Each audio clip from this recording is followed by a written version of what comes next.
Hey, good evening and good afternoon, good morning, wherever you're watching from. My name is Alfred Amuzu, and this is the Ghana Agenda for May 29th, 2021. Today, as we promised, we are bringing one of the powerful communicators in our country by name Stephen Atubiga. This guy is actually a presidential material.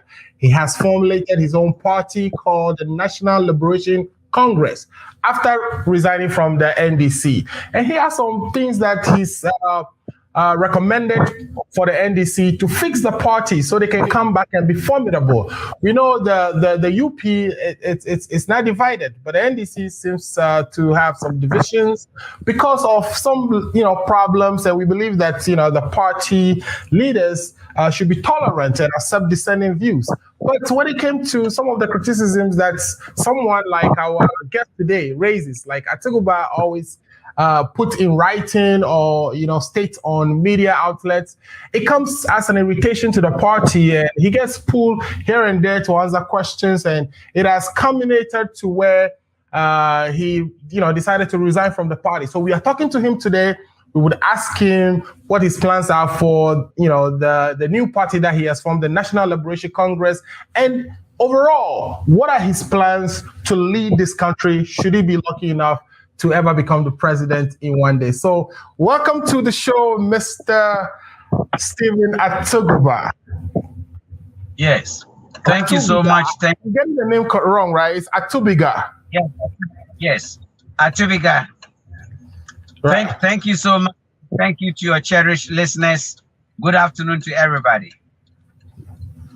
Afternoon. I know they are all listening, and people have been eager to join the show. I will start sharing the link. Guys, if you're watching, please share the link. This is going to be a great interview. We are lucky to have him. He was actually in the gym, and he was telling me he has to jump out of the gym to do this interview. So we are blessed to have him.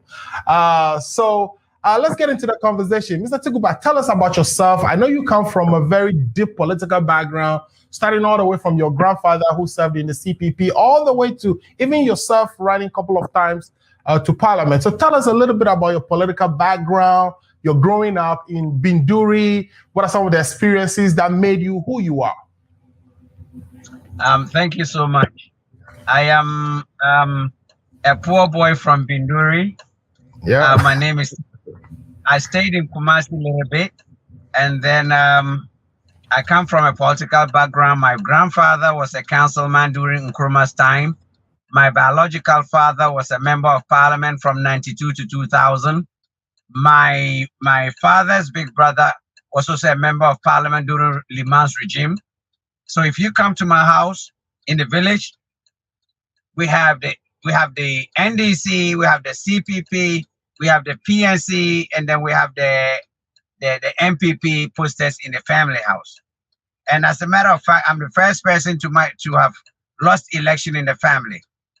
Now, growing up as a child, I remember in 1989, I think 1987, Rawlings gave a very good speech, and I enjoyed it. Then I yelled at my dad that, oh, I want to also make a coup in Ghana and be like that man. My dad, I didn't have keys in my house that day. I mean, my daddy really didn't let me go. He said, my son, you don't have to do that. You have to go through the same system through the ballot box. Your uncle was an exile under Rawlings when Rawlings took over. So you gotta go through the ballot box. And ever since it's been history. I traveled to the United States. Okay. I stayed there about 17. Let's say between 14 and 16 years. I stayed in the United States. And then and when I was there, I was those days. That was when internet radio had started. Right. Especially African communities. So we were the frontliners for the NDC over there in the States till I came home. And then I remember when Nanado came in the States around 2000 and around 2008.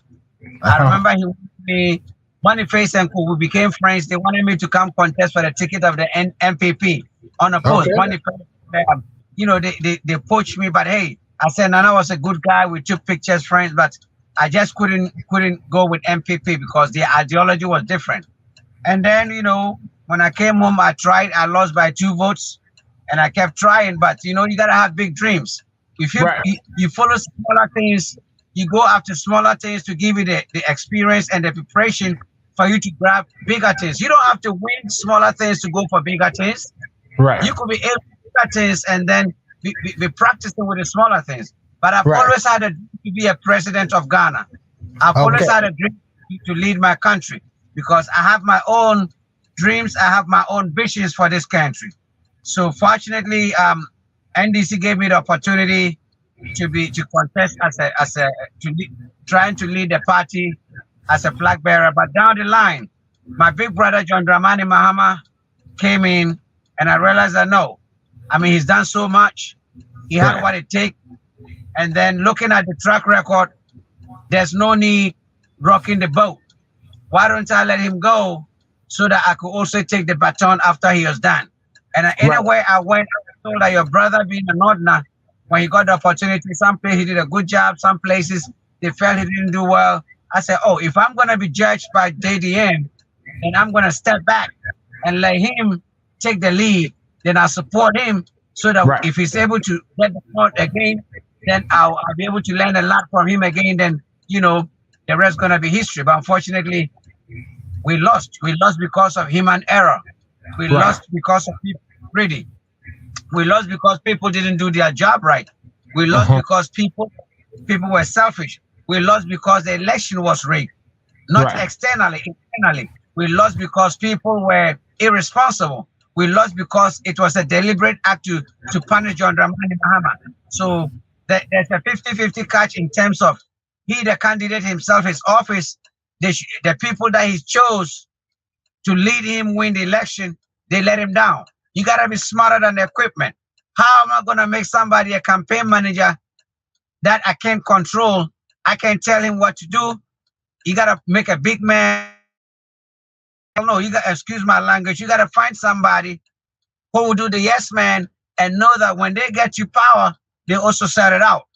And how you gonna feel people that contested you? You know, don't want you to win. The same people made it to lose 2016. And how the hell are you gonna make sure that you give them strategic position for them to protect the ballot box? He got a shit like the way Nanado did. Nanado knew that, look, I can trust these people. Let me find my own chairman. Let me find my own general secretary. Let me make sure that I got people that will look out for me. But he wasn't smart. He brought people that he gave them power, and they used the power to take the power away from him. The same thing that when he was in government. He trusted people that he entrusted.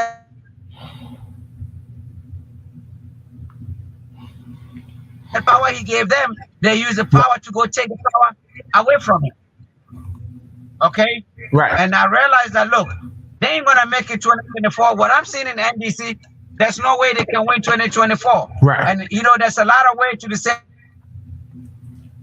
destination. If I have what it takes to form a party in this country, if I have a way that I have people that look up to me, if I have a way that I can make a difference, why don't I start another political party? So that it could be a caveat for the NDC to learn. The NDC have lost track. They're not preaching what the party stands for. That is why when I told Jerry John Rawlings that, look, earlier 2019, I said, look, founder, the leadership of the party, they're running the party like a private business. They're running the party because of what they could get. They're running the party. They're not helping the foot soldiers. They're not helping the grassroots. And he said, you know what? It's good you're speaking up. If some of you speak up, that is why I'm not supporting the NDC this time around. I even voted for my wife's party in 2016. So they are trying to the party. So this party, it is in his honor. This National Liberation Congress is for Jerry John Rawlings' honor. Because if he was alive, believe me, he would have signed some of our paperwork with the EC in putting the party together. Because he said he didn't come out openly to support for his wife, because people would say, oh, you've been president and you still support him. But it would be legitimate for him to know that we have broken away from the NDC. There's another clone of the NDC. the grassroots, the foot soldiers, the cadres, and a lot of people that believe in JJ. So this is like an honor to him. So this party will give people the alternatives. Those that they've neglected, the foot soldiers that didn't have no hope, the people that holding the party that they think it belongs to them. Our party will determine which political party will win election 2024 if there's a second round, and it will let people sit up. And the way we're going to manage the party and handle the party, that will give hope to youth. That will tell people that there's a future. That will tell the youth that, look, there's another party that you don't have to pay. How are you a social intervention party that people have to pay like $100,000 equivalent almost just to register? In the state, it's $5,000 Joe Biden paid to as a president. So if you do minimize or reduce the entrance fee, but the party says that they needed that money to run the organization because of course they don't have any other source of income besides dues. So if someone wants to run the country, that they need that person to be one of the strongest advocates and supporters of the party by paying a hefty registration fee.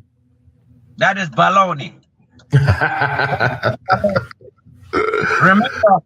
Remember, this is an internal election. You can't tell me in the House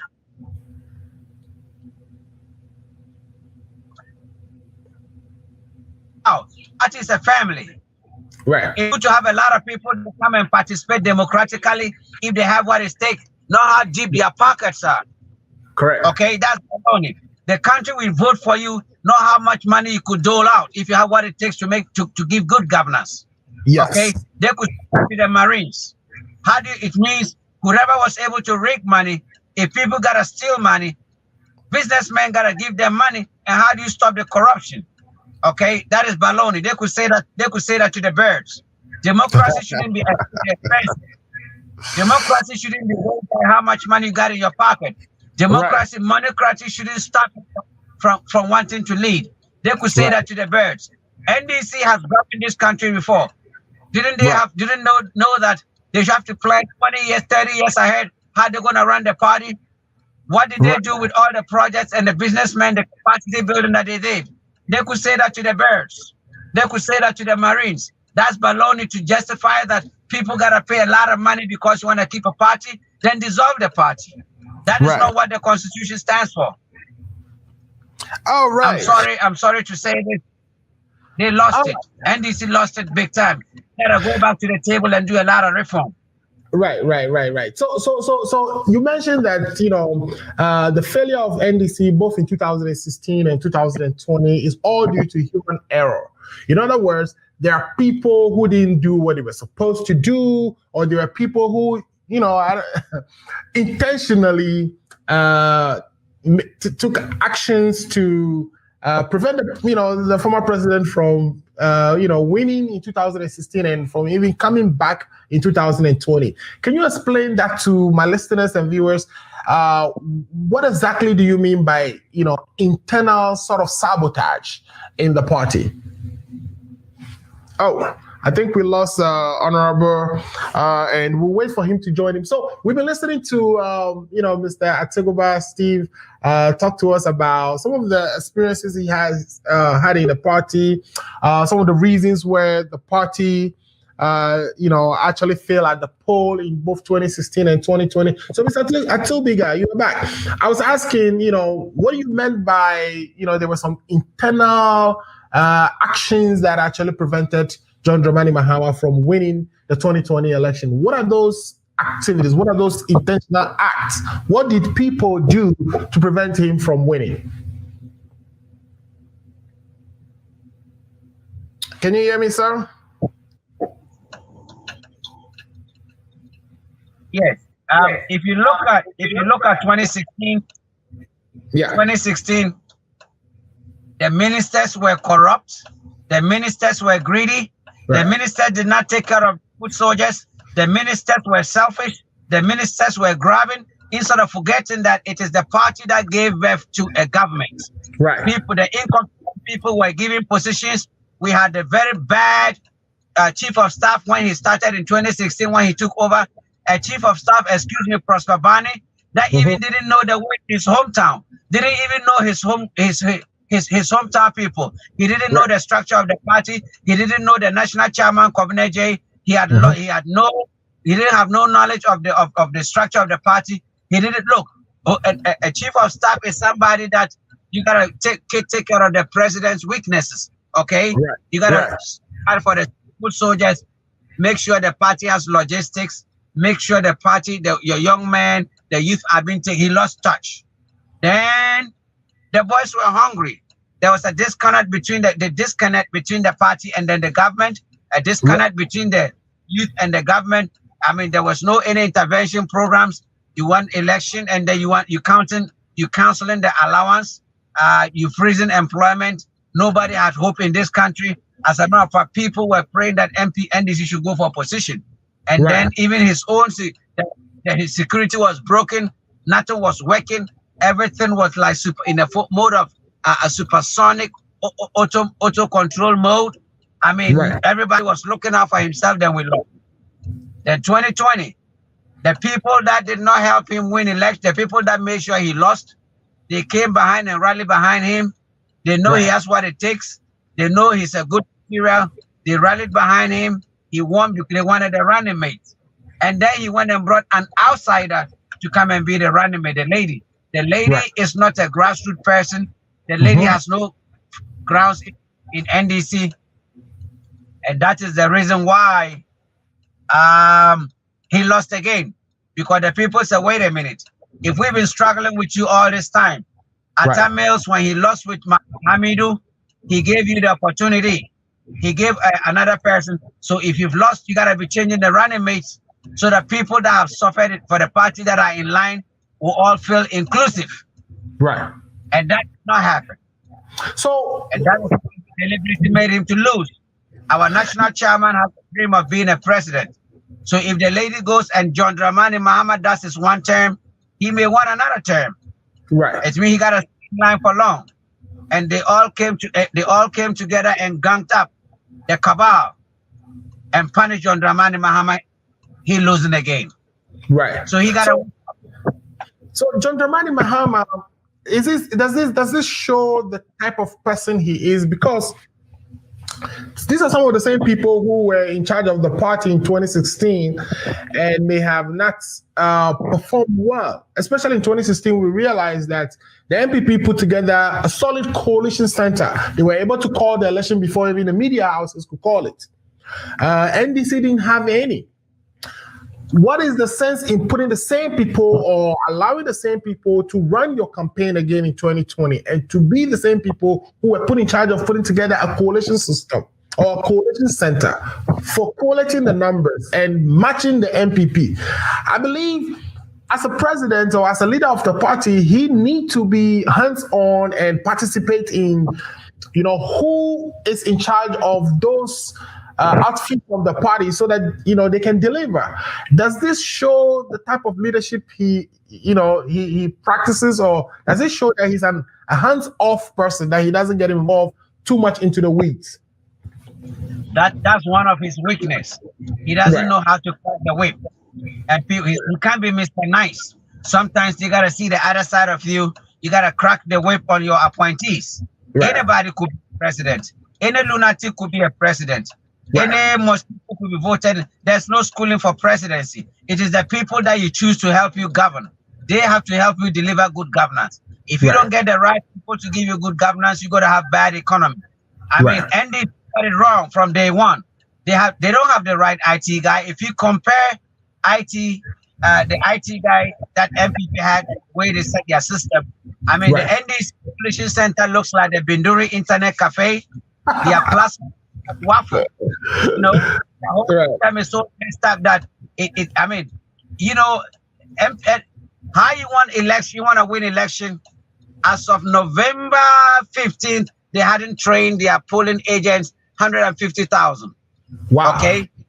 I'm telling you, somebody was sitting on the money, and some of the campaign directors were virtually crying and sending voicemail to the national chairman that, why are you sitting on the money? We got to go out there and train our polling agents. Is this in 2016 or 2020 you are referring to? Because 2016 we knew that happened. That people about 2020. I'm talking about 2020. The NDC wasn't prepared. As of 3 weeks to the election, they hadn't even finished training their polling station agents. Right. How you gonna win election in Ashanti region?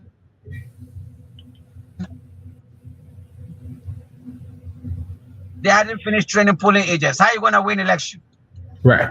Okay. Besides that, you're gonna put irresponsible people at the EC strong room.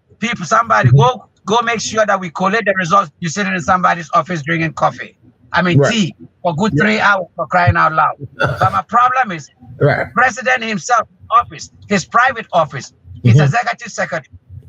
Excuse my language, I'm gonna cuss a little bit. What the hell were they doing? You gotta call the strong office and find out the people looking out for your boss. How are the results coming in? What is going on? That is why I'm peeved with them. They are not serious. They have lost track. I'm not gonna waste time with them. I have to build a political party. I have to believe their legacy. If I die, Atubiga in Ghana, a politician, what did he leave? I'll leave a political party that will set a certain standard, that will put both political parties on their toes. And the youth, my filing fee to be a president, to be a member of parliament, will be as cheap as coffee, will be as cheaper as buying a coffee. So that it will empower the youth. You can contest. It's not the matter of winning, but your messages and your vision will set an atmosphere of people doing the right thing for Mother Ghana. Right. So this is not a party you are putting together just because you want to become president. You are putting a party together to provide a platform based or grounded on the ideas and principles of former President Rawlings, which will compete with the NDC. Don't you think that competing with the NDC will end up keeping the Buzie Dankwa tradition in government forever and ever? Well, so these two outfits be coming together, and I think with somebody as very strategic and very intelligent as you, shouldn't you be fighting inside to build a party versus actually, fighting from outside? I think we just lost Atubiga very quickly, and we'll wait for him to join again. But we've been hearing some very interesting thing. He's saying that the NDC did not prepare for 2020. That the coalition centers they put together was can be equated to internet cafe has been doing, and it's not anywhere comparable or near what the MPP actually has. And this has been the case for 2016, and I think we've just witnessed again a repetition of what occurred in 2016, where the NDC seemed not to have a way around properly collating their results, and to the extent that even at courts, and of course the NDC will say they didn't go to court challenging the numbers, that they went to court challenging the declaration, which again is really confusing. If you don't have a problem with the numbers, then whatever is declared shouldn't it be enough? But then you're saying that what they went to court for is that the declaration was flawed, that the electoral commissioner had changed the numbers on so many different occasions, and all they are asking for is, with all these changes you are making, what is the basis of the changes? Show us the numbers on which you are making those changes, and be able to kind of tally those numbers so that it corresponds with what they are aware of as coming from the constituencies and the regional coalition centers. So those are some of the things that the NDC claimed were the reasons they went in. So you were telling me about NDC not being prepared for 2020, but I have a comment here for you from our permanent supporter here, Mr. Ato Kwamina Danso. Ato Kwamina Danso is always watching us and providing comments on our shows, and we are very grateful. Ato says that the Bendura Internet Cafe and the Plasma TV man would just love this dude. I can listen to him all day. Intelligent and honest dude, full of humor. Too bad for the NDC he left. So he is a fan of you, and he wants to tell you how intelligent you are, and maybe you have one person who is a potential member of your party here in the Chicago area, in the person of Atubiga. All right. So the next one I have here quickly before you come back in is Ibrahim. Yeah, go ahead. You can respond to that. Give him my number. Tell him I love him. Give him my number and tell him give him my phone number and tell him I love him. Of course. I would share your contact with that too, and he'll reach out to you. So Ibrahim is saying, go ahead, sir. I said when I was in the States, I had 3 companies. I had a shipping company, I had a home improvement company, and I was a realtor. Before the bubble burst in the real estate market, I had 8. Oh man, we keep losing him. I think the internet in Ghana is kind of crazy. But he's gonna join us again.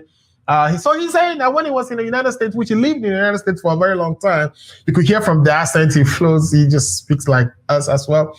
That he owned 3 companies: a shipping company, a real estate company, and there's a third one that I didn't get well, but I'll ask him when he comes back. So he's industrious. This is a guy just like, one of us, right? Struggling in the United States, successful, went back to Ghana, joined the party, worked hard for the party, and now he has a grievance with the party, and he has to, remove himself and form his own. And we wish him well.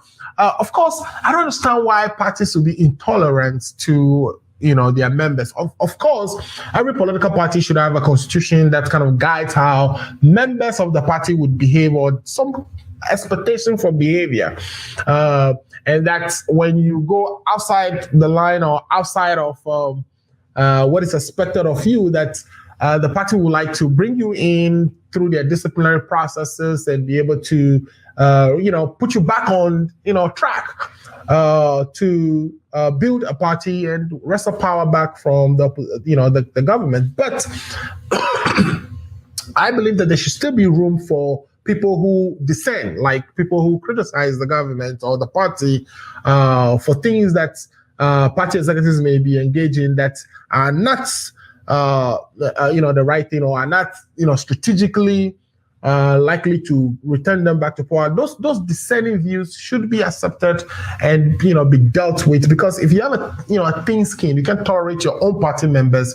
I mean, what happens when you come into government? And this is what we are seeing right now, where if you criticize the government, you get picked up by law enforcement or some national security persons and get beaten. We've seen this happening to journalists who just went and took pictures, and how the government dealt with them. So it starts from here. I think even inside the parties, that in the rank and files, that that the party is a little tolerant, take criticisms, but of course there has to be a certain level of criticisms that they can take, or there has to be some rules that are on the books that would guide at least an organizational behavior. And so when Atubiga returns, we'll talk about that. But essentially, we want to transition to his party, which is the National Liberation Congress, and what are some of the ideas, the views, the programs that he has for the country. We know that the two parties have gone in and out for so many years, and our development has been staggered. So what are some of the ideas he would have to develop our economy and grow the country? In this instance, we will still continue to wait for him to join us. But let me read a comment here from Mr. Ibrahim Mahama. Ibrahim, I'm going to put your comment to him. So even though I'm reading it, when he comes back, I'll read a comment to him. You are saying, ask Mr. Atubiga that why did he kept so long before voicing out all what he is saying? Of course, Mr. Atubiga has written so many books, 4 of them so far. And my understanding is he has a 5th one in the works. So he hasn't been really quiet. He's been there making the appropriate noise. I think this time around, he has made some noise about Eugene Ahin's wife situation during the divorce time, which was somewhere around, was it March or February timeframe, where the wife was accusing him of him abusing and etc., etc. And he came into the defense of Eugene Ahin, and the party called him. And when he reported to the party's headquarters, other things were piled on that he has written that the party didn't find amusing at all. And as a result, they decided to, ask him to retract some of the words, apologize or just try. He didn't want to apologize for some of those things.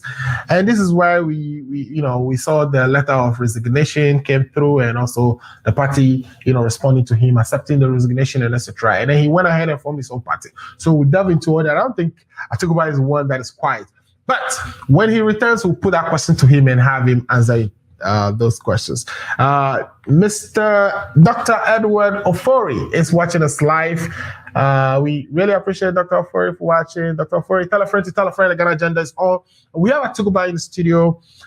He's giving us information behind the scene, things that, of course, we as ordinary Ghanaians are not aware of until he came out to kind of voice out some of the inner dealings of the party that he disagrees with. We'll take a quick break. When we get back, we'll check back in the green room and show that our guest is on today, and we will continue the program. If you haven't already done so, please share the link. Please tell a friend to tell a friend. Ghana Agenda is on, and it's getting very interesting here. We'll be right back.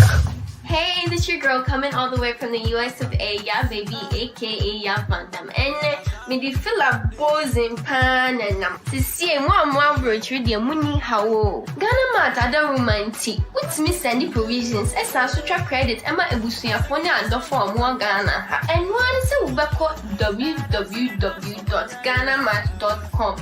And they would say, boy, a sharp connection. www.ghanamat.com. Let's show more provisions in the credit. Na really I have friend numbers on my screen. Ghana. Are you 65 years or older? Good news. Illinois has expanded its Medicaid health insurance program to everyone 65 and older, regardless of your immigration status. Need help to apply? Contact United African Organization, UAO, WhatsApp, SMS, IL65 to 773-420-8976. It's true. For most people, your health insurance program increases as you grow older. That's why the state of Illinois has expanded its Medicaid health insurance program to everyone 65 and older, regardless of your immigration status. Need help to apply? Contact United African Organization, UAO, WhatsApp, SMS, IL65 to 773-420-8976. If you are 65 years and older, there's one thing we can all agree on. Your health and well-being is important.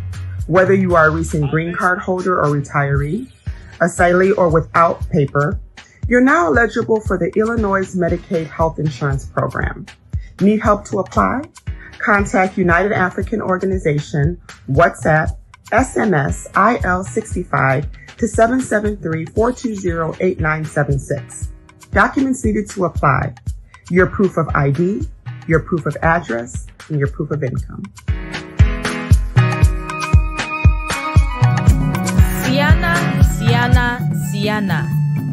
Siana, in collaboration with the Siana nurses and allied. All right, welcome back, Honorable. We had some technical difficulties there, and I'm glad you were able to make it back to continue the conversation. So, as I was saying, someone was asking that why were you quiet? Let me read that. It's coming from Mr. Ibrahim Mohammed. Ibrahim is saying, why did you keep so long? Why did it take you so long before you voiced out all what you are saying now? And then he said, too, would he had formed his party if the NDC had not warned him, something like that? Because probably he might even have be given an appointment. Does he have the support of Mrs. Rollins? So really good questions there. As a matter of fact, I am yet to go.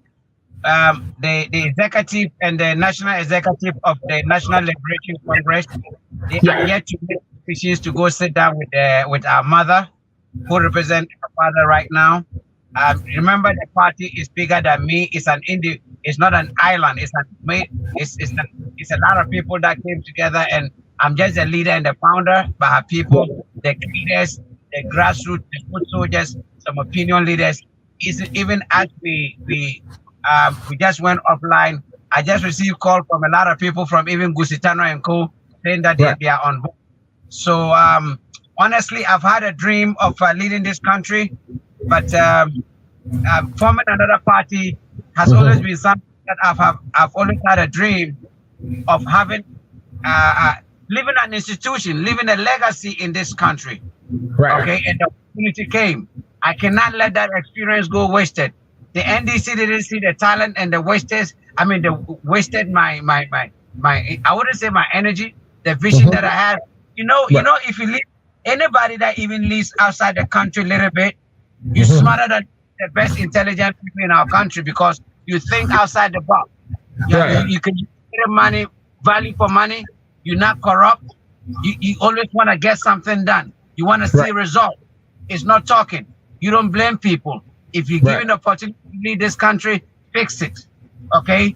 And somebody with a handyman background, with the discipline that I have, I mean, with a little bit of, I haven't finished the law school, but I understand a little bit of law, okay? And I understand the street life. And then I was also electrician in the States. And then I worked with big companies. I mean, I've worked with, before establishing my own company, I worked with a lot of companies. I ran big jobs. I mean, I worked for Truland. If you Google Truland and a lot of companies, I mean, I could be the only black man having about 50, 100 people on job. Garnett Building. Garnett Building, if you Google Garnett, in Washington, in Virginia, I was the foreman. Okay, I mean, there's a lot of, I've worked at secret places, the Pentagon, the place, I mean, there as a technician, I've had the privilege. And when I look at where I come from, and I'm in the States there, I have a construction company that have the Spanish, the Puerto Rican, Black Americans working for me. And I could see myself, I'll go buy a house, old house, fix it and flip it. I could see, I mean, a $1.5 million home. I mean, I was living it. I mean, I worked so hard. You know how it is. You don't cut no corners. How I assisted immigrants to buy houses, how to flip houses. But that's why I brought, look, anybody that hasn't built anything, that hasn't created anything, if you let them lead, they can't do it. They ain't going to succeed. Because the system over here is not like the United States.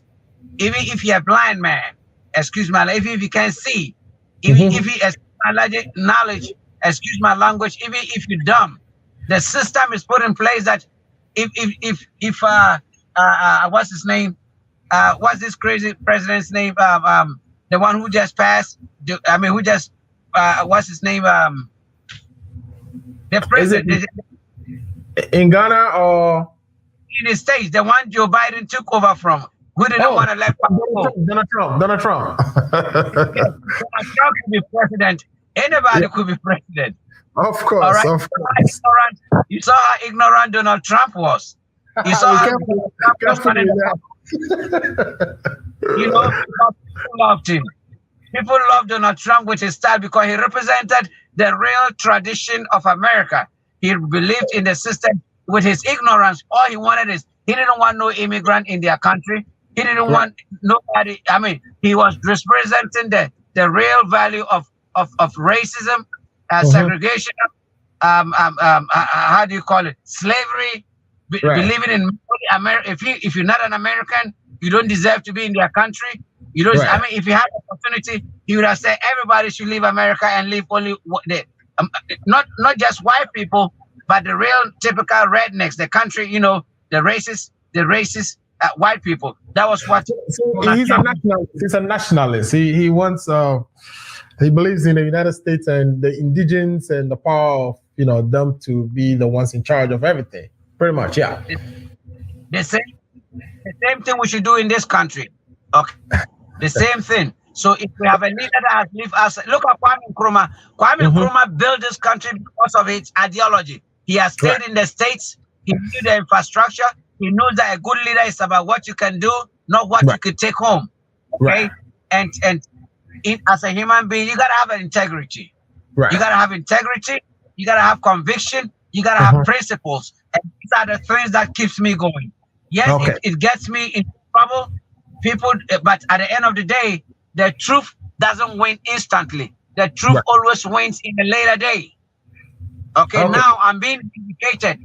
Okay, NDC regrets taking that decision. They didn't know you gotta be smarter than the equipment. Right. You gotta be smarter than the equipment.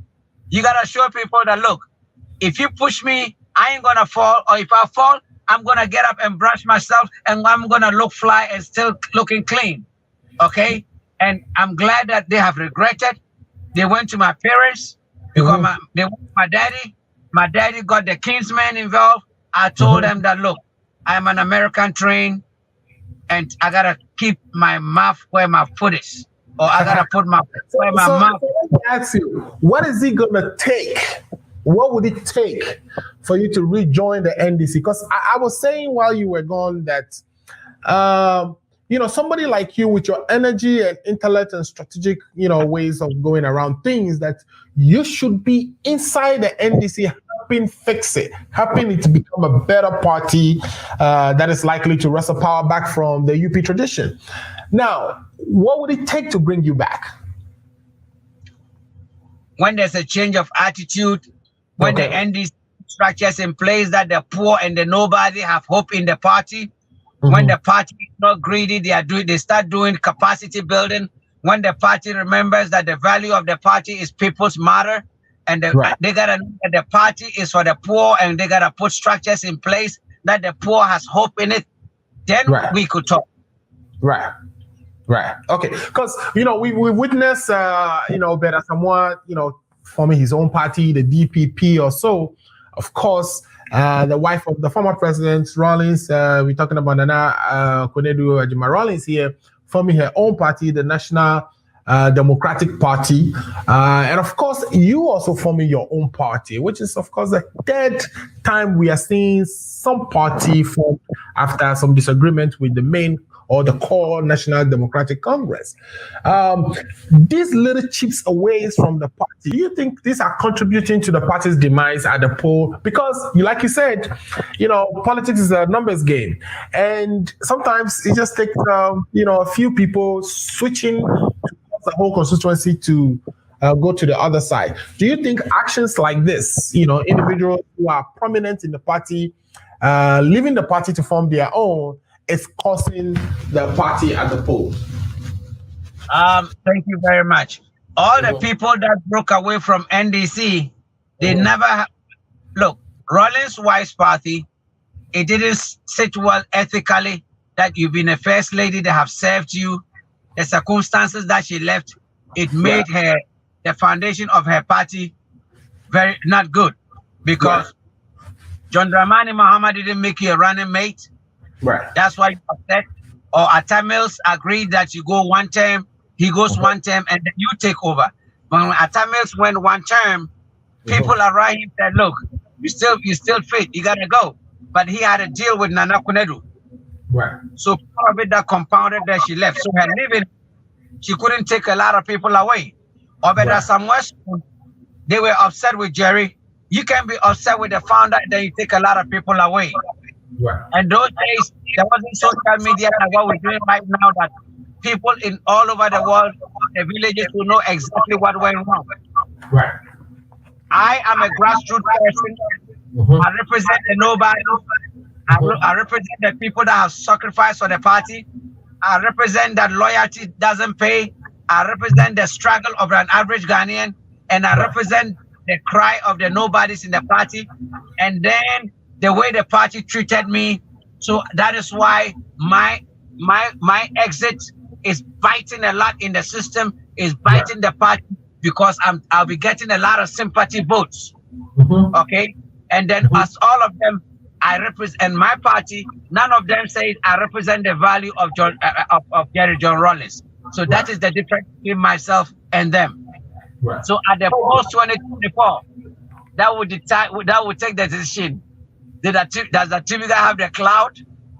Does the people believe in suffering? Or those who are in my situation that they don't want to vote for the party anymore? Right. It's my party alternative of supporting me for us to punish the party so that we will decide who leads this country. Right. Yeah, we just with that. Yeah. Go ahead. It's a rescue mission. It's a saving mission. It's a dignity mission. It's an all-inclusive mission. It's deserting mission. It's a neglect mission. It's a reform mission. And that is what the value of this, that is what my party, our party, the alternative party, the clone party of the NDC is giving hope to the average Ghanaian. Right. Okay, great. So this is like too many grievances that people had all coming together to form a party of their own that represents the ideas of or the principles of poverty, accountability, and social justice in this case. Now, how far are you with the party's organization? That is very true. Yeah, have you already registered with the EC? Have you filed all the proper documents, and is this party now? All our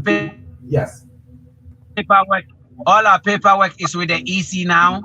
Okay. And then the requirements that they want to provide it for them. And so there's another phase that when they finish endorsing those documents, they'll bring it, they'll give the second phase, and then we'll pick up the provisional license. And then which will take us within the next 2 weeks, that should be done. Then after the provisional licenses, then they'll give us a great sort of 3 months to put all our offices together in the whole country, the 275 constituencies. They'll go around and inspect our offices. Then we'll have the full license. Okay. Now, so and so you are actually constituting constitutional branches, and you would be having people run for parliament on your, on your party's platform in all the 274 constituencies in the country. Is that 275? Very true. Right. That is what that is what the team, the national chairman, the secretary, that is what they are doing now. And then, like I told, once we get the first phase, hopefully by Tuesday, Wednesday, we'll get the first document, and then they'll go around and get the endorsement. And as they're getting the endorsement, because the party need to have founding fathers throughout all the constituencies. And once they put their signatures and what have you, and bring it back, they will give it to the EC and help get our temporary certificate. Then with that, we then form our constituency executive, put them together, then inaugurate all our offices. Then by that time they'll be ready. They will come and then receive our final document. Have you had any conversation with the former president John Dramani Mahama concerning your decision to formulate a different party or clone a party out of the NDC? He's not happy. He's out of town, but he sent me a WhatsApp message telling me his displeasure. He wished I had stayed to fight inside instead of exiting. He's not happy, but he sent me a text yet to notify he's not happy. He wished I had stayed on and at least have a conversation with me. The way my relationship with him, I should have told him or talked to some of his family, somebody for me. But it's always easier to ask for forgiveness than to take permission on certain things. I have a dream. I have a country I want to lead. So it's always easier to say, bro, you know what? This is what I want to do. I'm sorry I didn't tell you. But hey, let's all keep the ball rolling and see who scores a goal. His goal is my goal. My goal should be his goal. I've sacrificed for him for a long time. I've been with the NDC for 29 years. Okay, next year will be 30 years. If it was a baby or a child, by now the child is ready for marriage. So I want to build something. Right. Okay, great. So I'm sure you said something that you would. I think I overheard you somewhere say that you would even ask him because of how you believe in him being a good guy, a good person, and somebody who has the country at heart, to come to your party and lead your party to victory in 2024. If that is the case, then why don't you, after organizing your party, go back into negotiation with the NDC? Because I think you have more in common with the NDC than any other party. Is it possible where you join alliances? Because even if you go back into an alliance with the NDC, you now have a say. You can now dictate, how coalition center is built, because it's going to be an alliance between NLC and NDC. And NLC should have a seat at the table when these decisions are being made. What do you think about that? That will be the decision of the National Council of Elders, our godfather, the leadership of. But we don't intend merging with NDC. We don't intend. That is off the table. We want to see how many votes we could gun together 2024. We don't intend sitting with them because it's the same value. If you take a bottle of 7-Up and you put how do you call it, Sprite in, it's the same taste, it's the same value. They have to show a change. They have to show that they are different. But we don't intend merging with the NDC. We don't intend to. Look, we want to give the NDC a run for their money. We got to teach them a little lesson, okay? But we don't know about the people. But I have a party. I don't want to let people down, okay? I want to save this country. We want John Dramani Mahama to come contest on the ticket of on our party, so that NDC learn a lesson. I'll poach him if I get opportunity to come and lead, but we don't intend merging with the NDC. Okay, NDC has let the 6 million Ghanaians down. NDC couldn't protect and complete the results very well. NDC party at this moment is not serious. NDC's leadership have lost track.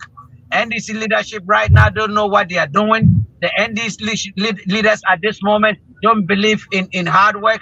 The NDC leadership right now doesn't know that you gotta reward people. The NDC leadership now has lost the value of the party, and the NDC leadership don't understand that it's about the people, it's not about your pocket. And the NDC leadership don't understand that we have a country to deliver, we have a country to rescue. But the leadership of the NDC right now are greedy, they are selfish, they don't believe in nobody, and they're building the wall around themselves. Then we gotta let that crash. We gotta break that wall. We gotta break that circle. Then we gotta relieve, or we gotta rescue the party by doing what we're doing, and everybody will have an opportunity in the party.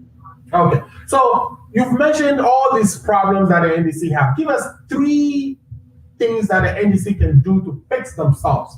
Because of course, the elections are around the corner and they have to reorg in order to be formidable going forward.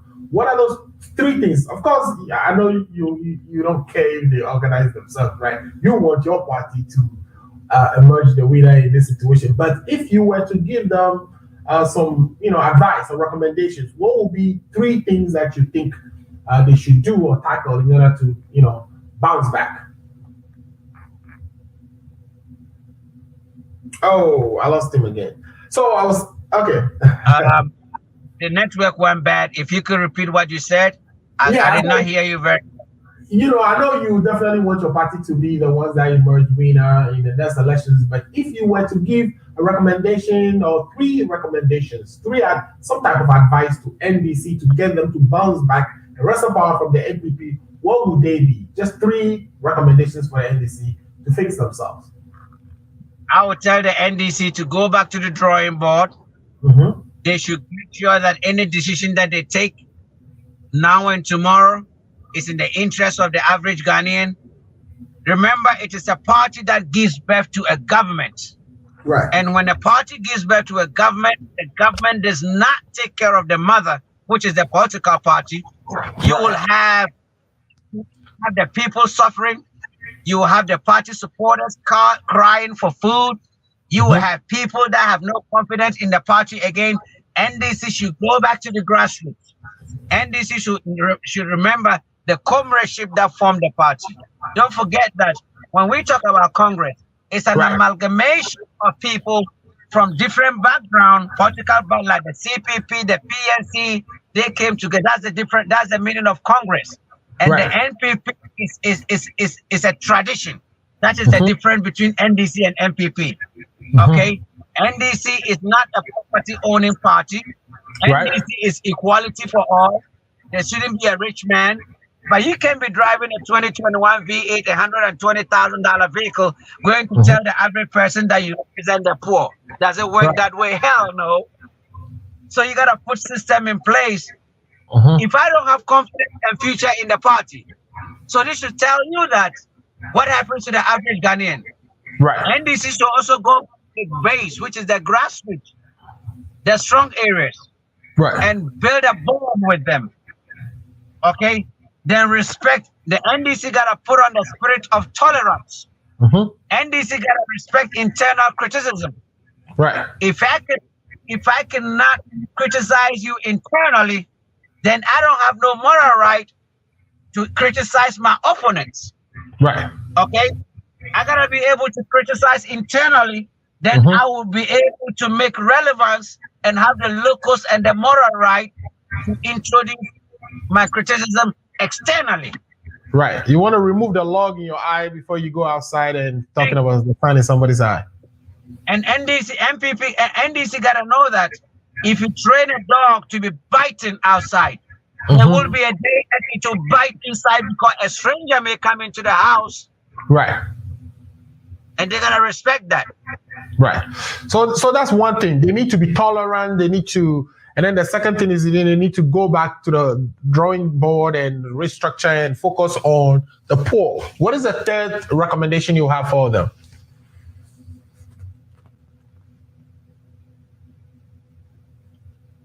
Yes. That's my wife right here. Hello, beautiful Atubiga, Mrs. How are you? Good to see you. Good to see you. Sorry, we are keeping him away from you. But, I was driving while talking to you. So I just got in front of the house and she came out to sit in the car. I was driving while we were talking. Oh, nice. Nice to see her. That's the first lady in waiting. The future first lady. We are happy to have her on the show as well. Thanks for joining the show. You are so, looking good. That's good. I appreciate that. So we're asking now, what would be your third recommendation for the NDC? Even though you want NLC to be the winner, but if you were to advise them, what would be the third thing they should do so that they can bounce back?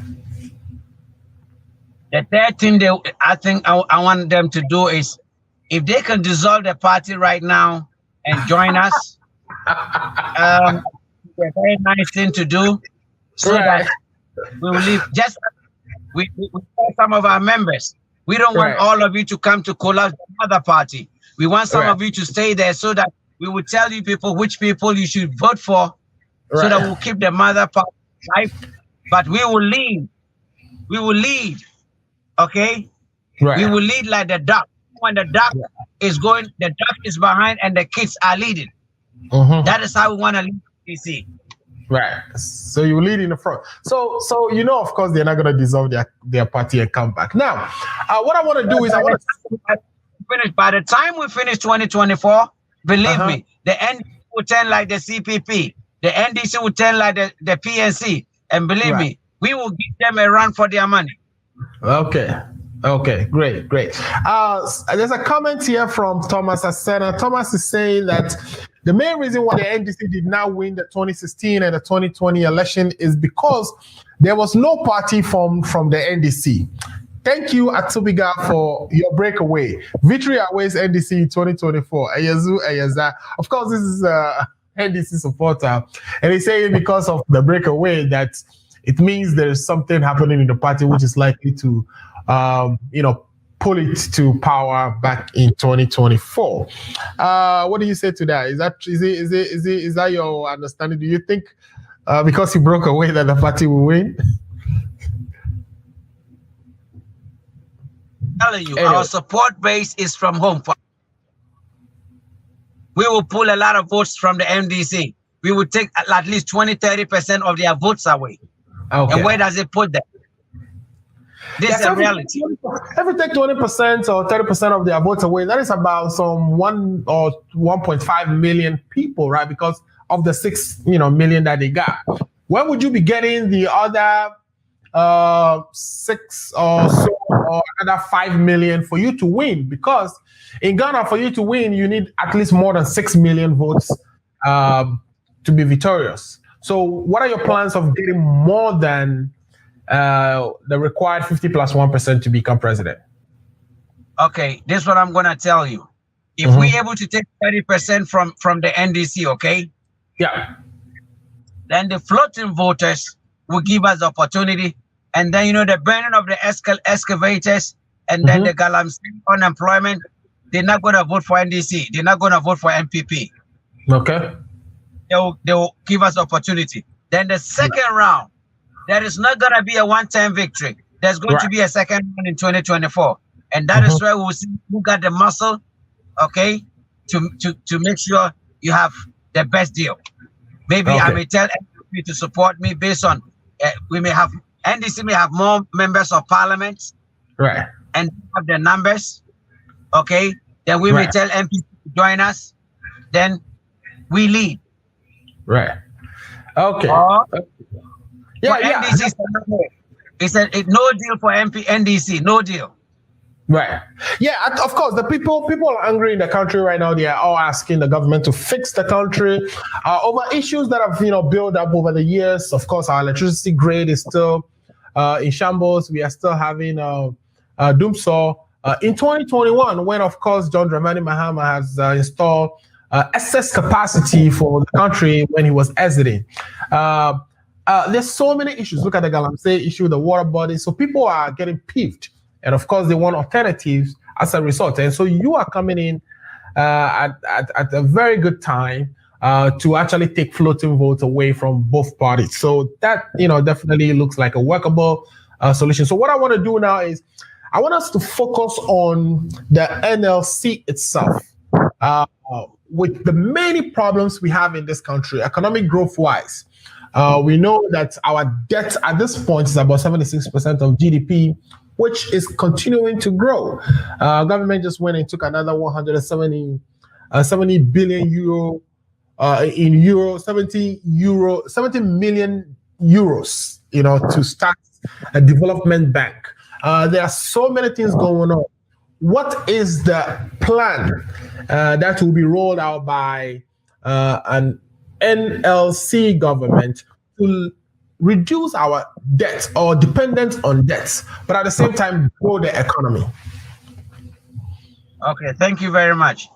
A country like Ghana, you have to run this country like a business entity. You cannot run like the way this government is running Ghana, like a sole proprietorship. You gotta believe. Look, Singapore has less than 7 million population. Right. They have 367 banks. Singapore, Ghana, 30 million. We should have auto banks. Banks that are just auto, that will be auto banks. So meaning there will be lending to auto industry and the auto. Yeah. Okay. We should have auto banks. We have real estate. We should have real estate banks.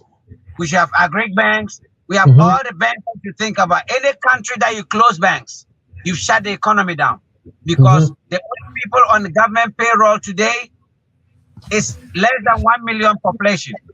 Right. So what happened to the 29 million people? Let's assume 10 million are kids.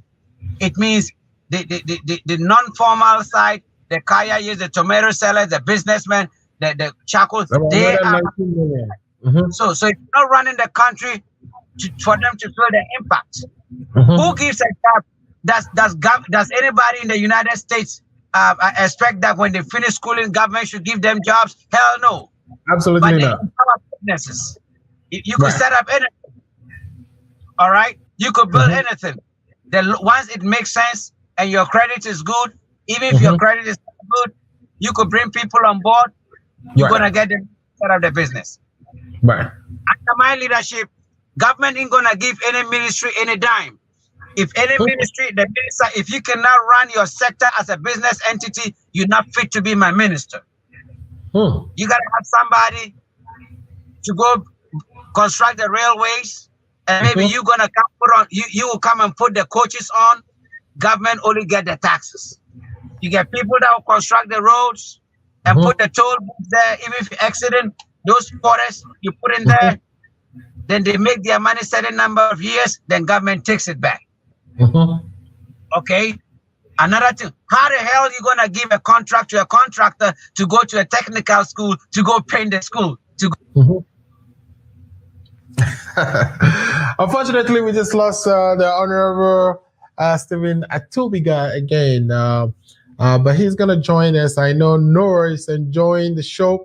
Noah is saying, please come back and tell us more. So we'll wait for him to join us, and he's telling us, the plans that his party, the NLC, would roll out when they come to government, and he's saying that he's going to run the country like a business. That all his ministers would have to run their ministries as a business. For instance, that contracts will be awarded for roads to be constructed by private entities, and those private entities will be allowed to charge tolls on those roads until they are able to recoup all their investments and make whatever profits that they've agreed with the government, and then the government takes over those roads and manage it on behalf of the country. So I was just kind of paraphrasing some of the things you were saying about giving contracts to get roads built and have toll booths on the road until the investor recoups his money or her money that the government will take over. So tell us more. I have Nora Tete here.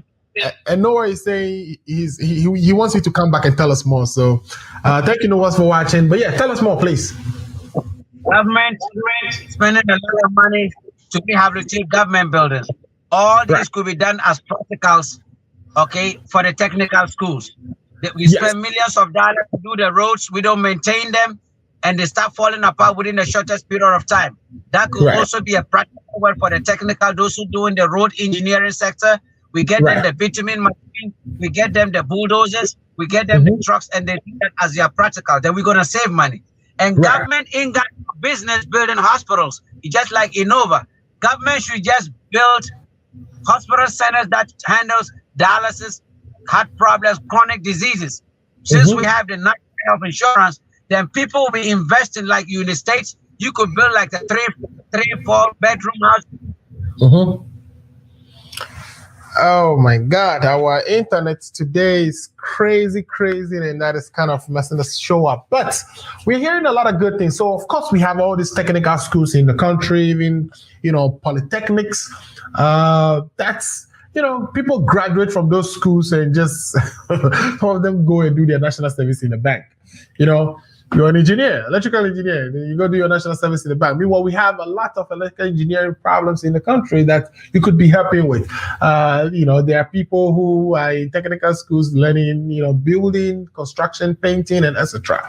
But he's saying that we still award contracts for commercial organizations to go to those very same schools, that the technical schools, and paint the schools for them. Why wouldn't we, of course, employ or get the students engaged in resolving or helping out with those problems, even while they're in school or after they graduate, and be that or use that as their national service. So these are some of the good ideas.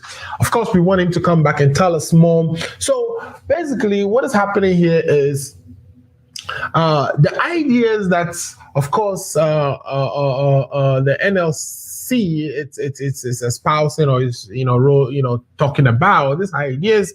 I believe if you ask Atubiga, will say are grounded on what's the principles and the bedrock of the NDC, or the founding father of the NDC, former President Rawlings. So, Mr. Atubiga, you were telling us that the technical schools could have been engaged in practicing some of the things they are learning while they are still in school. Please tell us more. Like the government buildings, the technical school students will be painting it, will be refurbished. Government vehicles will be changing their oils at the technical school. If it's involved in the accident, they fix it, all in the form of practicals. They're maintaining them so that they will not wear and tear quickly. They can, then the government will save a lot of money. But we don't think outside the box. Okay? Government could make the agri sector. Look, any amount of food you bring to the United States, they're going to buy. They'll consume it. So we could be active with the farmers. The banks give them the loans, the incentives. They do, a lot of farm. So you expand the private sector, and it touches everybody. But everybody's on his own now. You got to be creative to survive. You got to know how to do your own papa. All the factories that Kwame Nkrumah put in place, they all collapsed because we didn't allow people, government putting the wrong people there, corruption, and here. If you give it, privatize it, and say, government, you take it. I'm going to give you the loan. run it. I want this amount of money. You support, everything will be okay. It's just bad leadership. Bad leadership, my brother. Yeah, so our problem is bad leadership. It's not like we don't have the resources, but that's, leadership is not. But leadership will tell you that they are now going out sourcing funds for a development bank to kind of be dedicated to, providing long-term loans and medium-term loans to small and micro enterprises in the country. Isn't this what you are saying? Isn't this one of the things that you would even want to do in terms of forming bank for construction, bank for mortgages, bank for auto industry, wouldn't this be the same thing that, the government is currently doing by investing in a development bank? How you going to spend this? You go get a loan to come build a bank, and the same amount of money you spent to close other banks. Doesn't make sense. It doesn't make sense. So in other words, you're saying they could have recapitalized those banks that they closed. Makes sense. And perhaps use them for the purpose. Yeah. If you are in the United States, the police officer in Chicago has a different uniform. And if you go to the counties, they have different uniforms. That's correct. You got to do that the same in Ghana. You got to make sure the police officers make their own money. They got to go to court and win cases. That's how the police make money to buy the vehicles. Ain't nobody giving them anything. So that the sheriff is able to know that my policemen are winning cases at the court. Their people are paying fines and they're pushed into the system.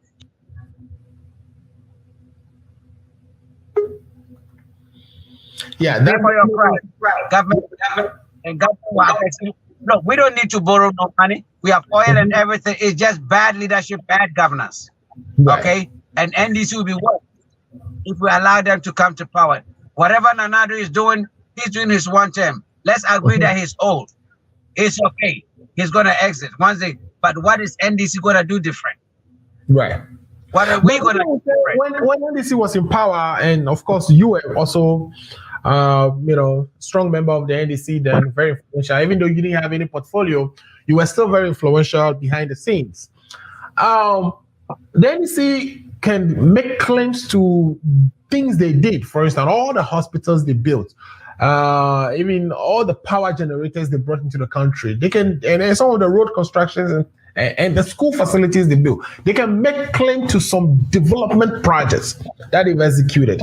But it seems we are not seeing that under the MPP. What will the NLC do different from what MPP is currently doing, which is almost nothing? Everybody with their style of leadership, and there's always a first-time president. John Dramani Mahama got the opportunity. He proved people wrong. President Nanado put all his money in food planting for food, and John Dramani Mahama did infrastructure. Right. We don't know why his second term he's going to do something different. Every president will style, but I'll be a president that thinks outside the box. At the presidency, I'll have an office for Nanado, put him in charge of planting for food. I'll have an office at the presidency for John Dramani Mahama. Come and do what you do best. I'll have an office for President Kufuor. Come and do the intervention programs that you want to do best. And then together we'll country. And I will insist we having a 40, 50-year plan. And it doesn't matter whoever comes to lead the country. You don't stop my projects. You got to use the resource to continue the projects before you do yours. Continuation. And that is what I'll be doing different. Okay, great. Thomas. Of course, I'll be bringing investors. Go ahead. You say you'll be bringing what? I'll be bringing in investors. I will sell made in Ghana more. I will insist in the technical schools. If you're from a poor home, your parents ain't got no money, and you want to go to university, go read dondology. What the hell you gonna be with you do with dondology? If you go to the technical school, if you go to technical school, you come out with a profession. Right. You come out with a handyman. You come out with something that will make you start making money immediately you finish schooling. Okay. Everybody wanna be an accountant. How many companies gonna employ accountants? Right. Everybody wanna do political science, and they're making the fight so expensive. What do you do with your political science? But if we could have more doctors, more lawyers, more teachers, more carpenters, more plumbers, then as we're building the country, these people will have jobs to do. Right. Okay, taxes will be paid. Mm-hmm. I don't need 5. I don't need 10 engineers on a government small building. Mm-hmm. I need 1 engineer to even handle the whole neighborhood, and the rest of the paper pushers who have something doing. In Ghana, you have somebody who's put his signature. They'll put the document in another person's desk, put the date on. They put in another person's desk. He's gonna clip it, okay? And all of them sitting on their black asses. I'm sorry to say this, and somebody gotta come pick the document and move. That is wastage. I was giving contracts in the government offices. I will be giving you contracts. So your employees are contractors. Crack the whip and get the job done at a certain period of time. That is, and we're gonna have the clocking. If anybody don't come to work early, it's on you, the contractor. Right. That is, people should be accountable. Right. So you'll be augmenting, the government employee or the staff at the government employee, like they do in the United States here. Even me, I'm a contractor, and by the way, actually, I don't live in Chicago. I live in the Washington, D.C. area, and I consult for the U.S. government. So, something like that would encourage delivery because, instead of just pushing papers, then there is real productivity because they are private employees. They are not government employees who will be paid regardless. There's a question here from Mr. Thomas Asada again. He says, Mr. Atubiga, there is currently free Wi-Fi in Chad. What will you do for the people of Boku in your first 100 days in office? I'm going to be a president. I'm going to be a president for all Ghanaians.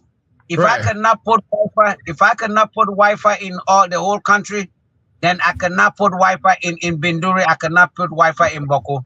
And believe me or not, we are in an era that schools should have free Wi-Fi. Should be in certain strategic areas like resting areas, the parks, primary schools. Okay, it should be a basic necessity. Having access to the internet should be where government should invest. We try to take over the phone companies as our tradition and give free Wi-Fi. It's not if you give those things to your citizens, you are building a country because people gotta go in there and study how to build stuff, how to fabricate stuff. Do you think we're asking for too much when we don't even have good drinking water? We don't have good drinking water. So if the technical, my brother, the water problems could be resolved if we teach the technical schools and they'll be doing their practicals. There are a lot of hand machines that they could you give them that technology in the villages, they'll be drilling the boreholes as their practical work. Right. Government being wicked to award contract to cronies. Yeah, so your answer to that is if you can extend the Wi-Fi to the rest of the country, it wouldn't make sense for you to just extend it to Binduri or to Boku. That's you're going to represent, you're going to be the president for the entire country and not for just a segment of the country like we are seeing in the current administration. But of course, if you want to do any projects, whether it's free, whether it's water you want to provide or internet, you're going to have to pilot it from somewhere. So, the argument could be made that free Wi-Fi in Chebi is that one pilot that we want to test to see if it is successful. And then we spread it to the rest of the country. It's just interesting that it's starting from the hometown of the president, I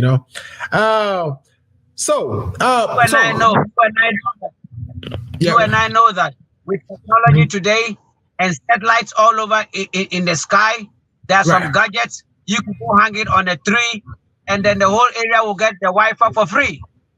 That's correct. We can strategically. You don't need to get Wi-Fi and even be paying somebody. You could get free Wi-Fi in the sky somewhere in the area. You just get the right gadgets and install it. Then you could have free Wi-Fi for the communities. And we're talking about bilateral trade. Bilateral trade is not just asking for money. They could come put the technology and every constituency everywhere that you're going to have Wi-Fi everywhere in your country. Right. The Israelis may give you some, the Americans may give you some, the British may give you some, the Canadians may give you some, the Germans may give you some. By the time you realize the whole country has free Wi-Fi and it's free. Okay, great. Okay, one other issue that is, on top of mind for every Ghanaian is Galamsey.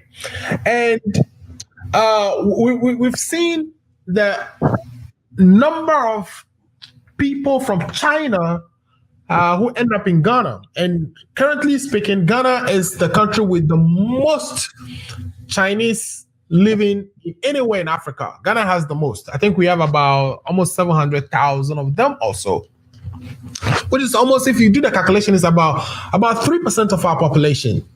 And we know that the technique the Chinese use in drilling, it's very not friendly to our environment. They use the most heavy equipment.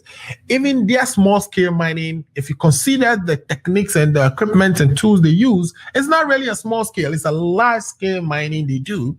But because the way they contract even these lands, that they are not on the radar of the government, so they are not on the hook for reclamation and planting.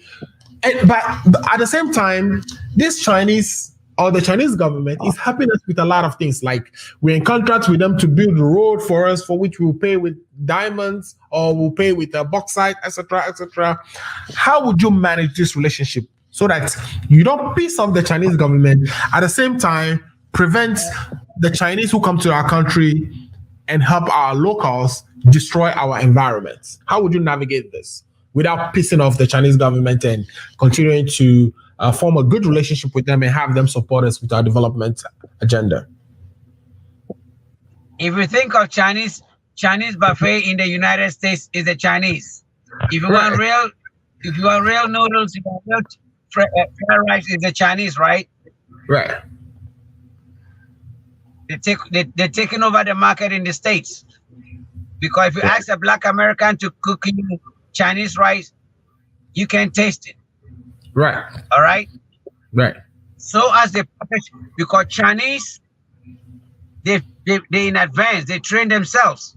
Mm-hmm. Okay, and they've trained so well that they become the experts of the gold in mining of the gold. Mm-hmm. Who gave the Chinese the visa to come to our country? We did. And then when they come to what address do they put the coming in? We give them and then when they come in, who receive them to the villages? Right. And when they receive them in the village, who gives them the land? Mm-hmm. The black man will kiss the ass of the white man. The Ghanaian will have the same technology that could do that better. Right. But because of lack of any Chinese man that comes here comes to invest. And they have an association that they put a lot of them and they support each other. Mm-hmm. So look, no government can stop the galamsey mining in this country. No government. I don't care what anybody tells. Because there are some countries that so there are some regions, some constituencies. Mm-hmm. There are no cocoa, there are no yam, there are no maize. All they have is a natural resource like the Obuasi. Mm-hmm. People got a mind to eat. Fathers be mining. Great-great-grandfathers be mining. The generation, all they know is mining. Mm-hmm. They are blacksmiths. They are artisans. Okay? Mm-hmm. So you got to find ways to work with them. All right? The illegal miners are afraid of the chief, the assemblyman, the DC, and even the police and the military. Because when they come, they go back to mining. But if government dialogue with the citizens and they show them how to do safe mining, it doesn't matter whether it is Chinese, and tell the people they gotta protect your environment, police your environment. Mm-hmm. If we come and we find anybody at the water market a land and give it to them, like 30,000 acres, you demarcate 10,000 acres within 5-6 years, you relocate them to another 10,000 acres, they reclaim those lands back and plant trees or plant cocoyam, plant whatever. So as you keep recycling the land and coming back, the people are doing safe mining, environmental friendly mining. At the same time, when they shift to another, something is planted on. So government got to think outside the box. If not, there will be a day people come out and rebel. People come out and die because they got to eat. You cannot take somebody's land and you got to be hungry. Prostitution will go up. Divorce will go up. Mm-hmm. People going to die. So, a whole lot, my people. So government got to think, and that is the we're going to give them.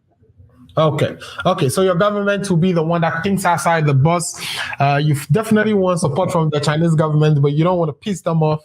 So you want to restructure how mining is done, and so that they can reclaim their lands once they are done with the mining and be able to plant other agricultural products on those lands and kind of recycle the lands. Pretty much is what you're saying. Yeah. Okay. That's exactly what I'm saying. And besides that, we're doing more deportation. Look, structures gotta work. Right. If the immigration service is working very well, if the forestry department is working very well, the mineral commission is working very well, okay, and then we are able to put our visas that we give to the Chinese. If you come here, there's a tracking device on you. We arrest people and prosecute. We arrest people and deport them. There will be sanity. But if you're doing that, then you would piss off the Chinese government, right? If you put in tracking devices on their citizens when they come to your country, you should expect something more drastic to happen to your citizens when they go to China.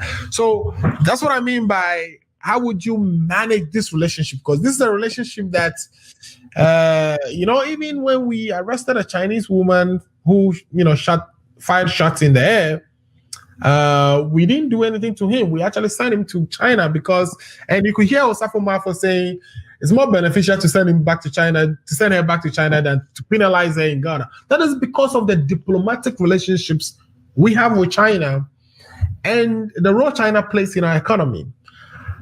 They are not people you want to piss off. So how would you, manage that, putting a tracker on their citizens? It is because when we go take those loans, they give us conditions. You cannot lock a Chinese. You cannot incarcerate a Chinese. You gotta be easy with the Chinese. All those conditions, and people sign and take those loans. Today, there are other countries like I think Zimbabwe. There are a lot of countries, African countries, that the Chinese are even wearing their police uniforms. The Chinese are taking over the Chinese are taking over their airports. The Chinese are taking over their ports for lack of paying debt. You got to think outside the box. Trust me.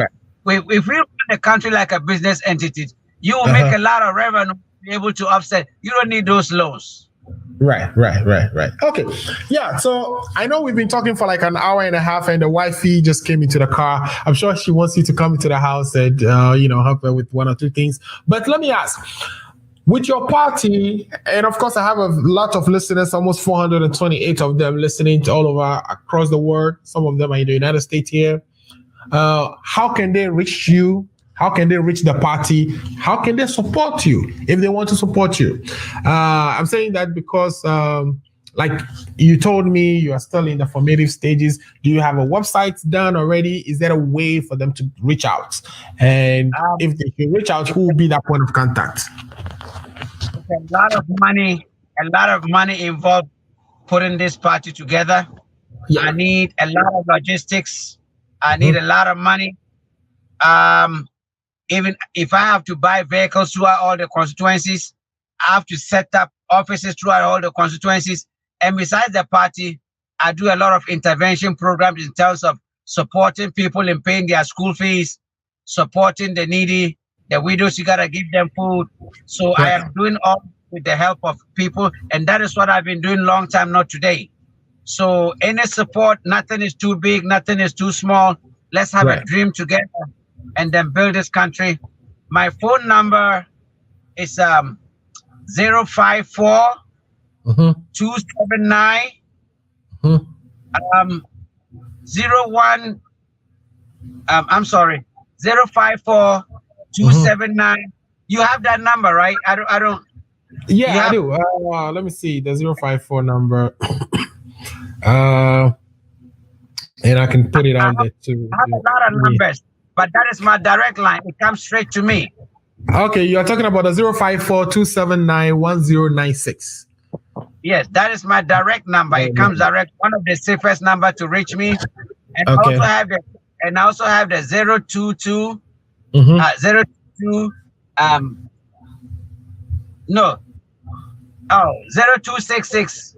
I'm missing my numbers. Hold on a minute. I have that one too. You're talking about the 026 659-4928 is another number that if people are interested in supporting you and the party, that they can reach out directly to you. Is there a secretary or somebody else they can reach out to, or is just get to you and you will talk to? At this moment, people are all the people, especially I pick the call. Even though I have the party structure, but as a founder, people want to talk to me.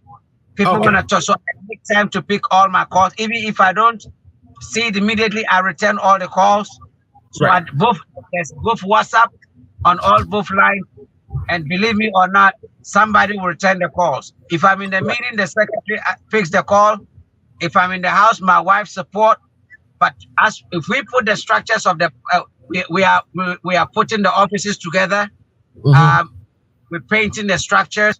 We're putting the logistics together. And once we have the headquarters set up, and these all within 3 months, within 3 months, everything should be in place. That the website, our office, our secretariat, because all our executives are now interim. They are all temporary executives. Okay. So that's why we're working on the paperwork. So in 3 months, we'll go through the election, getting the right people there, and the officers will be ready. But for now, I try as much as I can to talk to people directly. When they call, I pick. If I don't pick, even when they send a WhatsApp, they send message, text, somebody return the calls. But there's another way of doing it. When I get to the office, when we're meeting the committee, the temporary place that we operate in, the calls are being returned. But people like those that are with you now, I'm giving them my direct line, my direct contact, that we will be talking together. Okay, great. So they have your number. The two numbers are 026-659-4928.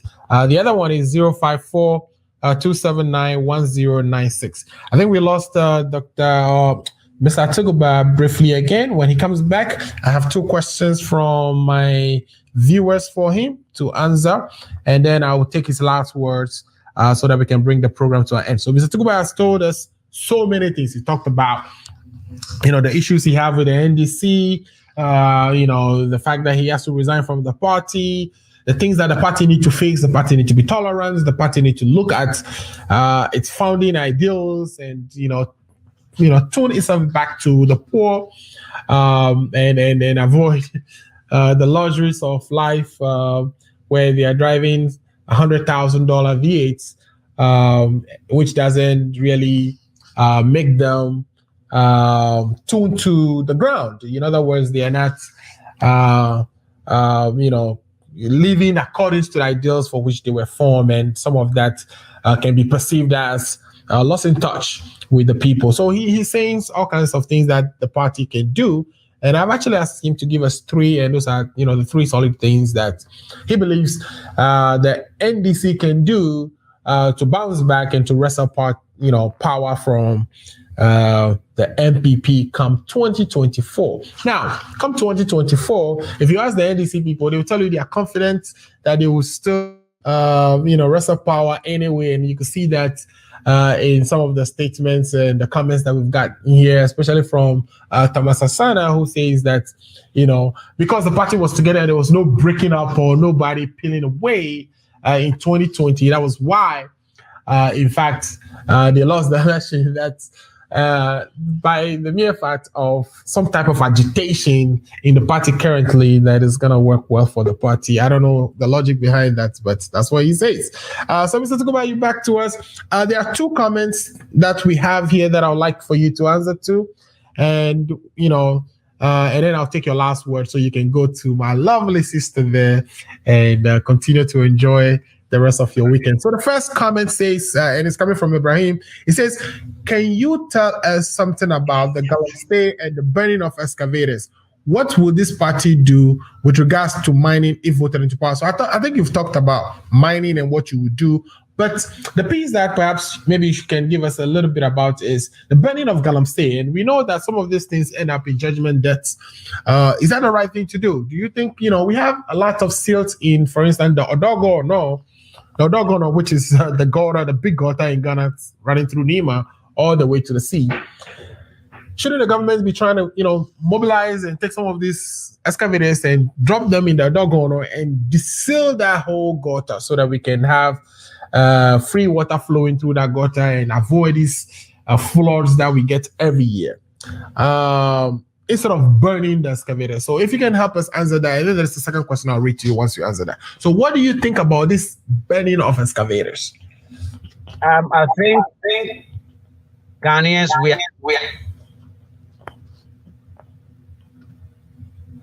to be able to bring sanity, even though I don't support it.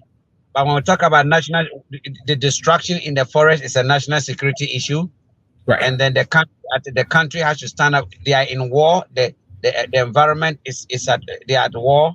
So we put that one. So but I think, like you said, they could take it away, stop prosecuting people for 20 years, 30 years. It will be a change. But without also putting structure in place to make sure that people are doing safe mining, you're gonna have problems. So it's a win-win. It's a win-win. It's a win-win situation, my brother. Like I was telling you, all the country, every constituency should have a different police uniform, and then you gotta. Look, so you're decentralizing the police like we do in the United States, where police is decentralized and is actually constituted at the county level, which is the city level. So the city government would be who runs the police, and they raise their own funds. National government has nothing to do with the police, right? Yes. And the police surviving the charges, they kind of would, charge people, and people go to court and pay those charges. And that is how the police survive. And the county is able to raise funds through other ways to support the police. So that's what you're advocating for in Ghana. Yes, true. Yes. But for that to happen, we need to have either elected our district, chief executives or district or municipal chief executives for the concept you are saying to happen. But currently they are appointed. Yeah. That's exactly what I'm going to do. The commanders will also go, like the sheriff, they're going to go through elections. Okay. And the regional minister will go through election. Okay. But for this needs to happen, it will require a constitution amendment of the constitution. I will do that. We will do all that. We will do that. We will put that in place. We'll let it happen. Okay. All right. The next question I have for you here is, it says, and this is going to be the last question, and then you can give us your last words after that. But it says, Mr. Atubiga, if you were the president of Ghana at this current state of the country, would you have considered resignation as the best option? So if you were now, though, and all the troubles we kind of face right now, would you consider resignation, or would you just, stay the course? You and I know that that will never. Look, we could lie. Never happen. Lie anyway. That could never happen in Africa. Never happen. Look, even if you want to resign, your party will tell you that you gotta stay there in the interest of the party and work for them. You could just shut up and stay there, let your running mate do the work. Okay. So it's something that will never happen in Africa. It's not gonna happen. But people should know that both numbers are registered for Momo. Like the MTN, it's a registered mobile money, which is Stephen Atubiga, and so as the 020. They are all registered. It's a Momo. Okay, I'm going to actually Vodafone mobile money, and the other one is an MTN mobile money. Okay, so what you're saying is the two numbers that you've given to our viewers, which is the 6594920. It's a Momo number that if they want to help your party, for us to buy fuel, for us to buy logistics, for us to be able to, as we're going around, as the team, the national executives are going, they could pay for their fuel, their hotel bills. But all the burden, even though I have financiers and what have you, but 90% of the burden of setting up the party is on me. Okay. 90% of it is from me, my own pocket. Okay. Right. In 3 months, we'll have all our documents, everything ready, and then the infrastructure, everything will be ready. So nothing is little, nothing is too small. Somebody may have an older vehicle sitting somewhere. We don't mind fixing it and refurbishing it. Somebody is going to give us money. Somebody say, I'm going to give you the office. I have some office equipment like a printer. I have a computer. I have this, I brought a vehicle, I cannot pay the duty, you go clear. I mean, anything. I'm dealing with 275 constituencies. Right. Okay. And then you're dealing with a whole, you got to finish there, you got to have logistics, but it's a challenge that I believe in 3 months, I'm going to have it done. Right. Well, if I think about, the NDC USA here, of course, would be interested in you finding a common ground with the National Party at some point and be able to bring these two noble organizations together to continue to fight the good fights and represent the former President Rawlings's ideas in a coherent way versus, dealing with it on your own and destroying what he has started. Even though you say that when he was alive, even he agreed that, you should go ahead and form a party and, of course, let your views be known. But, of course, I believe that's what NDC folks in the US here will want. But again, people are getting exhausted. People are getting tired with the two parties, both NDC and NPP. And like I said, this is the moment where people are asking for the country to be facing various ways, and your party couldn't come at a good time. So if you are able to do that in 3 months and actually bring people together and form the constituency level organizations that you need to actually run a formidable campaign and win an election, that people will gravitate towards you still. I'm going to wish you luck. And I know with the zeal, I can feel it, the passion that you expressed here today, that you're actually going to do what you say you are going to do.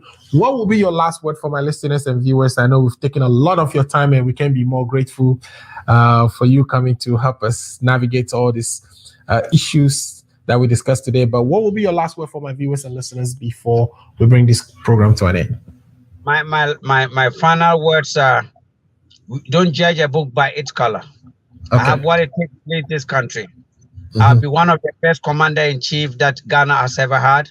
I'll create an environment that when you're living outside the country, okay, you have hope of coming back home. I will rather reduce the duties of the vehicles and have more vehicles coming in that make it higher, and so that I'll earn the same amount of money that making it higher, and people can only... You've just made a day for all bogus so far, because when we bring vehicles to Ghana, it's atrocious how much we have to pay. It doesn't make sense for somebody to buy. It doesn't make sense for somebody. It doesn't make sense for somebody to buy a Corolla. Then you come to pay $10,000 in Ghana here. It's crazy. It's outrageous. The car is a basic necessity, and even if it's a business, it's duty free. Okay. Right. And the idea of if I come and if you cannot pay for your car and you could justify in honesty, financial crisis, okay, I have to work with you and give you a payment arrangements. Right. Okay. And then you keep the documents of the vehicle. Right.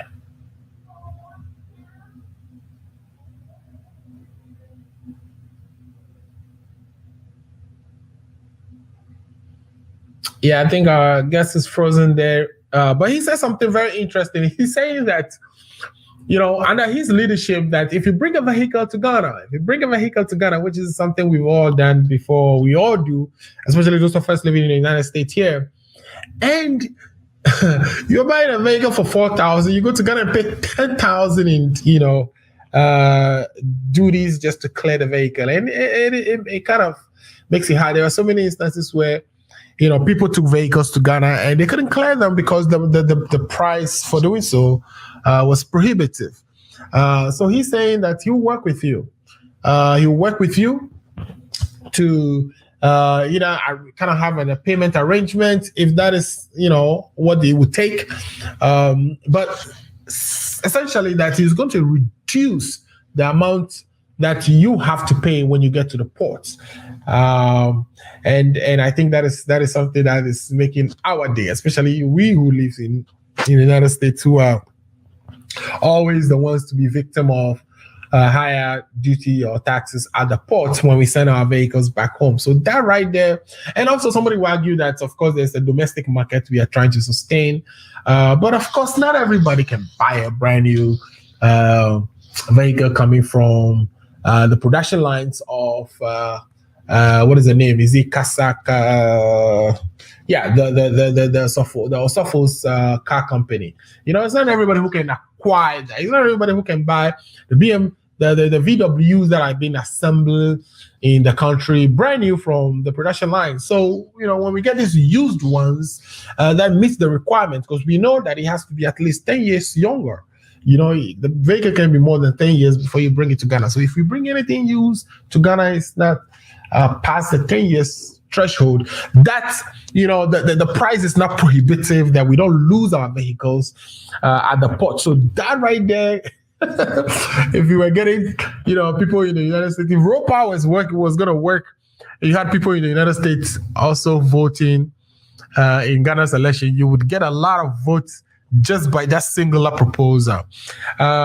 It's been great talking to our guest, Stephen Atubiga. I think, you know, he may be coming back to finish his last words, but otherwise, this has been a great program.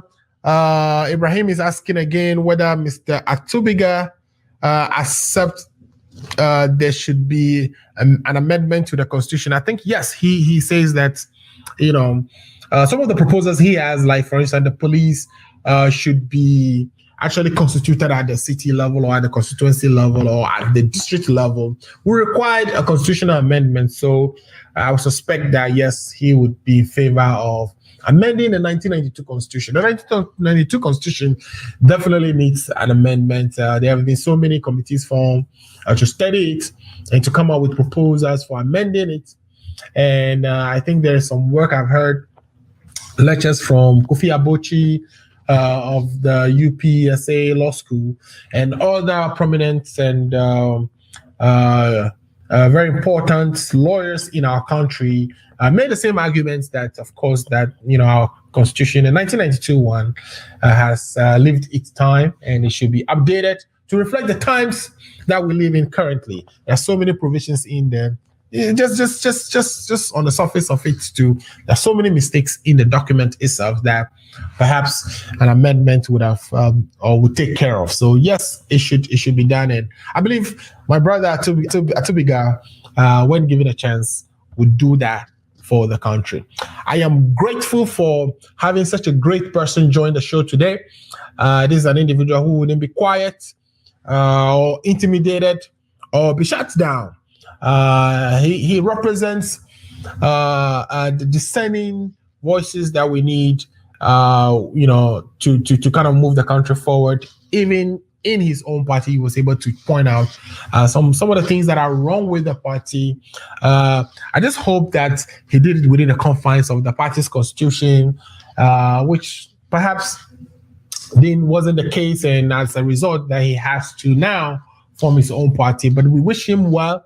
And it is our wish that between him and the NDC that they are able to find a common ground at some point and be able to leave the ideals and the principles of probity, accountability, and social justice, which is the bedrock on which this our democracy was actually formed, and which is the counterpower, or provide a counter or alternative power to what we currently have, which is the property owning UP and Dankwa, you know, tradition, which is currently ruling the country, and we all see or are witnesses to how that is panning out.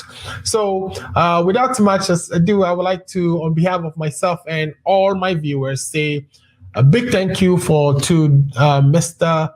Stephen Atubiga for joining the show and sharing his thoughts and plans for his party, the National Liberation Congress, with us, and we hope that he will join us in the future should, you know, he be given all the approval from the EC, and should he need to come back to us and tell us more about, you know, who would be part of his team, etc., and how things are going with his party. We would like to have him here on the Ghana Agenda, where we talk nothing but strictly what moves Ghana forward. Again, my name is Alfred Amuzu, and today has been a great show, and I'm sure you would all agree. We'll be back next week. In the meantime, the Voter Association, not a Voter Association, matter of fact, Sienna has a health program today, which is starting at 5:45. If you are available to join, please join the show. We'll be talking about all things coronavirus and how to survive it. And of course, there will be Toli session after that, which is very entertaining. And that will be coming up 2 or so hours from now. And I'm also sure some of you are watching the Chelsea and City game. I'm about to, switch to that very quickly myself to see who's winning. But I hope your team wins and that you use that opportunity to enjoy this Memorial Day holiday weekend. That is all for the show today. We'll be back next week. In the meantime, enjoy your weekend and stay safe. We will see you next week. Marcus presents a virtual Sienna Health Forum on the topic Surviving the COVID-19 Vaccine. This will be held on the 29th of May 2021 at 6 p.m. Eastern Standard Time. Venue is virtual. On the panel are Prince Hodogbe, Dr. Prisla Seshi, Prosper Seshi, Grace Agbo, Alice Nyamadi Anan, Empress Yasmin Ahiambla Doche, Ninette Ajimahe, and Ruben Hajide. Your hosts are the prominent Steve Day and Alfred Amuzu. The Zoom link ID is 757-434-4700 and the passcode is 4782. Sienna, move forward with the socio-economic development.